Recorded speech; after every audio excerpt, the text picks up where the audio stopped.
Assalamualaikum warahmatullahi wabarakatuh. Berjumpa lagi dengan Ki Kampak yang akan sedikit memberikan ulasan ya.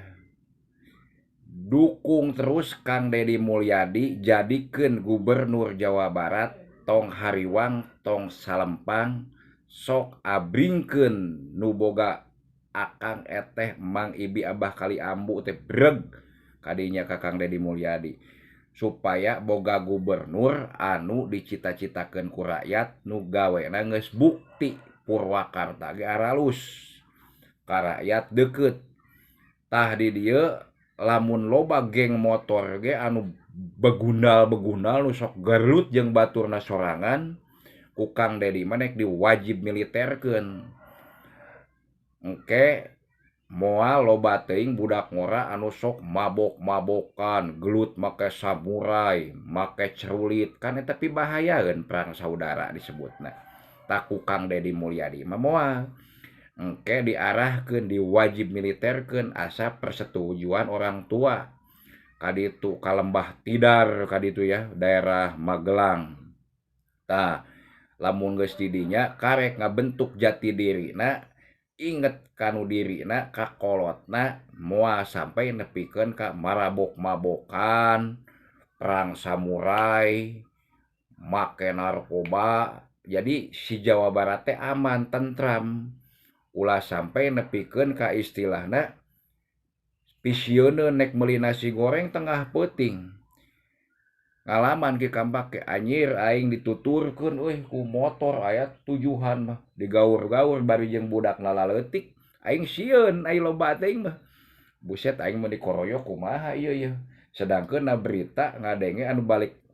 meuli nasi goreng teu pagah puguh jugjug digecok leungeun nepi ka buntung tah eta teh sieun aya tertanam mudah-mudahan lamun Kang Deddy Mulyadi jadi gubernur Jawa Barat mereka tentraman engke bakalna dinu visi misina ge mereka tentraman ka rakyat pisieun kan teu ngeunah keur meuli nasi goreng ngadaguan jugjug gecok we samurai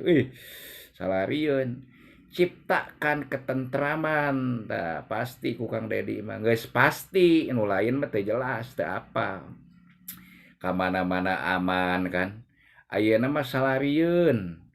loba nu budak balarengah kitu make barang emas reuncem liwat hareupeun manehna molotot teh matana teh sing horeng teh sugan teh naon kunaon sia molotot wae apa akibat ningali emas anu reuncem dinu leungeun ibu-ibu itu lain cenah puguh cenah aing ieu ngaganjel mata kamari cenah kabetrik eta tah batu bata keur ngageprekan paku ai sugan aing sia ningalikeun emas eta ibu-ibu meni kuat runcum ibu-ibu pinuh ibu-ibu meni kuat sieun kuat murungkut dari merong wae keur maloba tatoan loba antingan ningali nu kitu pisan kuat sasah ibu-ibu naik angkot ibu-ibu sing purungkut tangke mah moal nu kalaritu teh